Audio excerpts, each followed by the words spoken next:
Bonsoir. Monsieur le coordinateur, merci.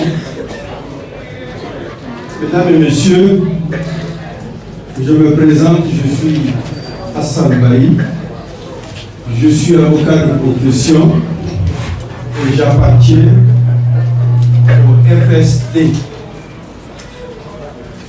Le samedi dernier, il a été tenu une conférence de presse dans l'enceinte de CEMAS.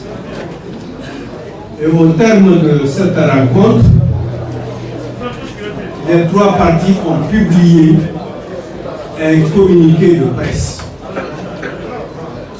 En réaction à ce communiqué de presse, le président de la Cour constitutionnelle a signé un communiqué qu'elle a fait diffuser le 1er juin 2020.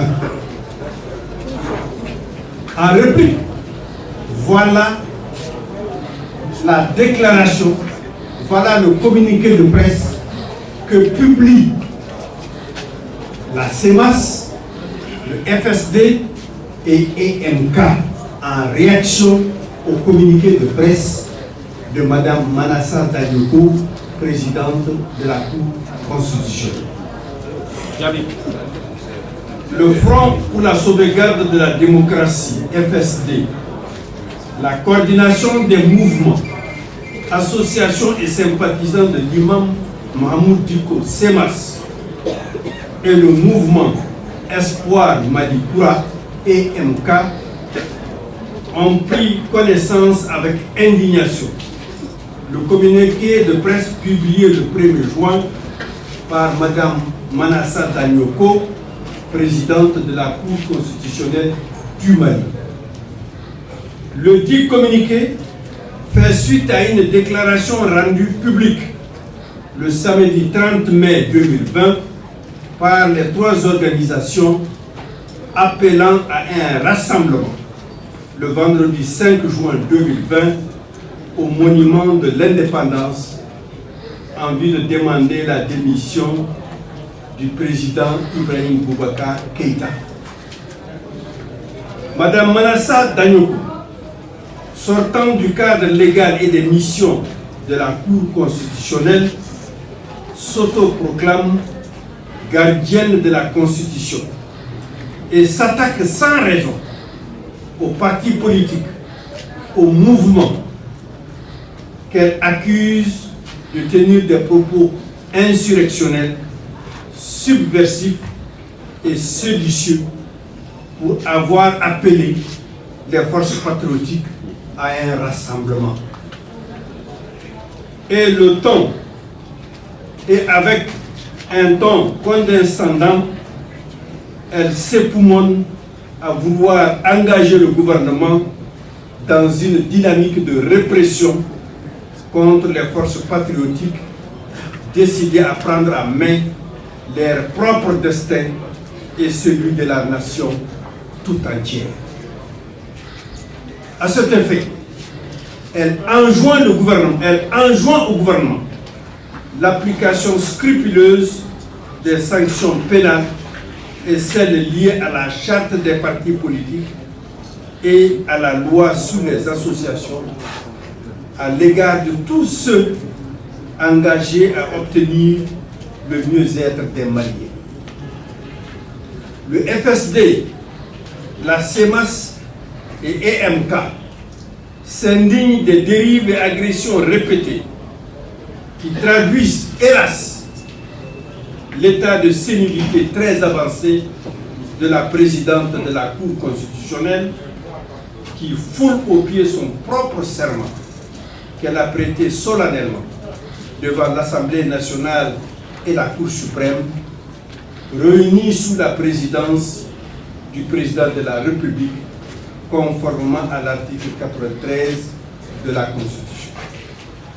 C'est aussi avec mépris qu'elle s'écarte des prescriptions déontologiques de l'article 8 de la loi 97-010 du 11 février 1997, modifiée, portant loi organique déterminant les règles d'organisation et de fonctionnement de la Cour constitutionnelle, ainsi que la procédure suivie devant elle, qui dispose: les membres de la Cour constitutionnelle ont pour obligation générale de s'abstenir de tout ce qui pourrait compromettre l'indépendance et la dignité de leurs fonctions.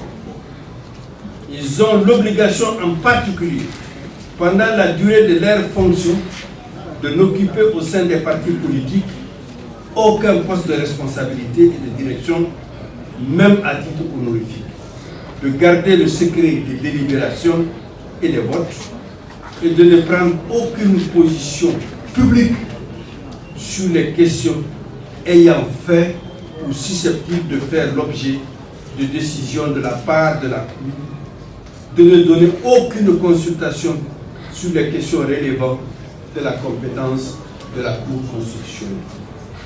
Le FSD, la CEMAS et EMK attirent l'attention des Maliennes et des Maliens sur les errements de la présidente de la Cour constitutionnelle qui, profitant de la faiblesse endémique de l'État, va jusqu'à s'ériger en gendarme de la Constitution au détriment du président de la République, légitime gardien selon l'article 29 de la Constitution. Le président de la République est le chef de l'État. Il est le gardien de la Constitution. Il incarne l'unité nationale. Il est le garant de l'indépendance nationale, de l'intégrité du territoire, du respect des traités et accords internationaux. Il veille au fonctionnement régulier des pouvoirs publics et assure la continuité de l'État. La Constitution ne reconnaît qu'un seul gendarme chargé de veiller sur elle. C'est le président de la République et nulle autre personne. Les Maliennes et les Maliens doivent se convaincre que Madame la Présidente constitue le problème et non la solution.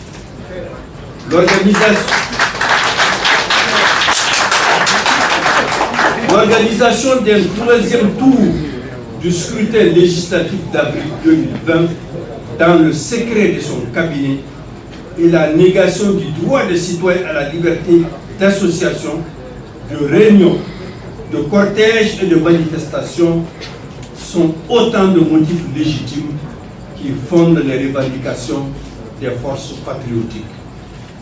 Rien ne sera obtenu par l'intimidation et la menace. Rien ne sera obtenu par l'intimidation et la menace. Et c'est pourquoi le FSD, la CEMAS et EMK réitèrent leur appel à la manifestation générale de toutes les forces patriotiques le 5 juin 2020 à partir de 12 h